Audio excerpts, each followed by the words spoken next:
Jiguli mashinasi bir dona barmoqchada yopiladi. Qaranglar, yopilishini bir dona barmoqchada. Yangi, chinna choqda. To'g'ri aytishinglar mumkin, hozir rezinkasi yo'qdir.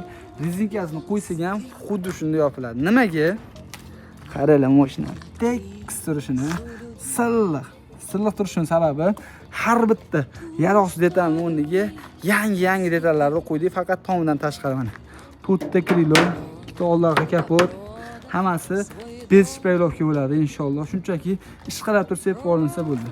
Zazorlarni zavodskiy holatda qildik. Kantashni svarka orqali zavod zaklovkalarni ham umuman svarka ishlatmasdan chiroyli qilib chiqiladi. Shunchaki sizdan bir dona like, xudo xolasa biz uchun motivatsiya bo'ladi bu mashinani yana ham go'zalroq qilib tayyorlashga.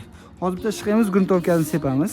Gruntovkasini sepib olgandan keyin sizlar bilan rangini maslahat qilamiz. O'zlaring aytgan rang bo'yicha mashinani inshaalloh sepamiz. Hozirda bu videoni iloji bo'lsa Jigulini ishqibozlarga jo'natib qo'yinglar. Chunki Jigulini tayyorlaganga yarasha xuddi shunday qilib klassik holatga yig'ish kerak. Sababi bu mashina o'zi derskiy mashina o'zi. Ortiqcha tuning qilishni keragi yo'q.